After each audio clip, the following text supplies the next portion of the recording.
there's this phrase that you've said, which is the advent of the sacred. Yes. In other words, the sacred is coming back. Yes. Okay? Yeah. That implies the sacred has gone. So where did the sacred go? And what is the sacred?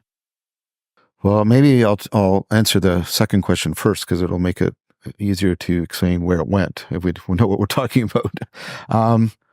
So I've been very influenced by the Canadian philosopher, and I'll promote Canadians as much as I can, Schellenberg, and very famous philosopher in these circles. He's responsible for creating one of the new atheist arguments, the hiddenness argument, and developing it. But he's not your typical atheist by any means, and he wants to get at a notion of the sacred that I think works because it's open enough for his project, which he calls the evolution of religion.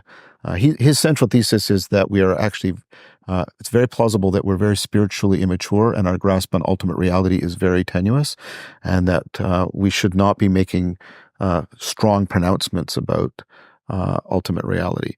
But he thinks that the proposal that there is an ultimate reality is it's worth pursuing. And so the notion of the sacred develops from that. The sacred is what he calls the triple transcendent, and I like this definition. The sacred is what is ultimately real. So that's the first transcendent. It's transcendently real in some fashion. Other things are real in terms of it rather than vice versa. It's ultimately transformative. It affords the most powerful transformations that human beings can undergo. And it's ultimately valuable. It provides the ultimate kind of normative guidance for people. And that often shades into that people don't just have sort of a cold cognitive relationship to it. The relationship is more, they love this reality in some important way. I think that's important because when you mention that to many people who are not religious, they consider that a proposal worth investigating, because you can investigate each one of those to a certain degree philosophically and empirically. But traditional religious people also like the definition. And then what I do with that is I sort of plug in some of the machinery of the theoretical machinery I do about relevance, realization, and meaning in life, and belongingness and connectedness, and say what sacredness is an experience of very significant, pronounced meaning, because one senses, believes. Believe isn't quite the right word. One senses that one is in deep connection to something that's ultimately real. One is being afforded a really pivotal transformation, and that connection to the really real is really helping orient people and giving them sort of a North Star by which they can make more specific normative judgments about what's good, true, and beautiful. You said the traditional people like this idea of the sacred. Yeah. And you plug into this an idea on relevance, realization. So there are three pillars, and then you add a fourth, yep, or a fourth with asterisks because there's some nuance to it. Yep. Okay, what do the traditionally religious people add to it? So they agree with three. What do they add? Well, of course, we're talking. Let's be clear that we're talking about sort of the Abrahamic tradition, because of course the idea of the sacred is probably a universal, which means there's something important there. So I think Schellenberg is actually helpful here too. He talks about the nature of your conception and the strength of ultimacy. So you can have and he gets this notion, although I don't think he ever cites Geertz, and I should write him a letter about this, a thick description. This is where you have a lot of features that are well developed about your conception of what the sacred is, and you can really give a lot of specific characteristics, etc. Versus a thin description, which is a lot, usually generally more abstract, less specific, even in that sense, vaguer, right? So you can have a thick or a thin description, and then you can have how strong is your sense of transcendence. If you're very strong, you have the triple transcendent. As you remove these, you get a weaker transcendent. Sorry, wait, if you have all three, you have a strong transcendence? Yes. And as you remove them, you get weaker. So okay. He argues that the best alternative is a thin description of a strong transcendence. This is different from traditional theism, that is a thick description of a strong transcendence.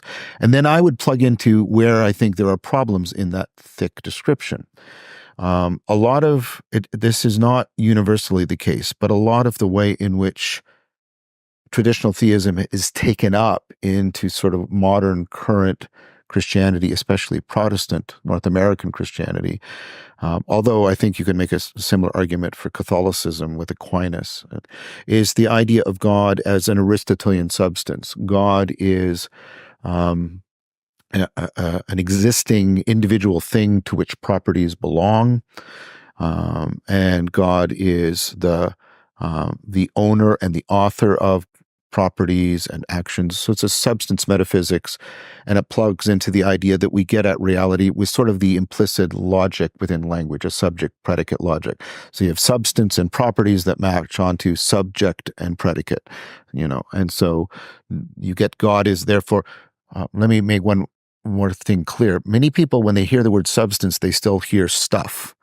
But the original idea of substance, the prototypical example for Aristotle of a substance was a person. Because a person is considered to be something that is always the subject and never a predicate. So I can say, John is a man or John is tall, but I can't say, oh, the tree is John, unless I'm speaking metaphorically or something like that. Uh-huh. Right? And so what you're looking for is you're looking for things that are not predicates. They're not properties. They're the owners or possessors of properties. And that's what's most real. So God is a super person, a super subject, a super actor, a super thing, a super individual, independently existing thing. And that's also sort of standard theism. I think that is a very, very problematic notion, because it doesn't sit well with the kind of ontology I think we're moving towards philosophically and scientifically, which is an ontology that is also more accommodating to the kinds of ontology that have been more developed in Asiatic philosophy, especially Zen Buddhism, Taoism. And so what I think a common thread that's emerging is this idea that reality is ultimately relational. What's ultimate about reality is relationality. So it's not that there are things between which relations emerge. There are relations out of which things emerge. Relations between what then? So it would be relations between how things can be related to themselves. This is like Kierkegaard's notion of the self. The self is a relation that relates to itself. And so if you think at the heart of the Aristotelian substance, what is a self?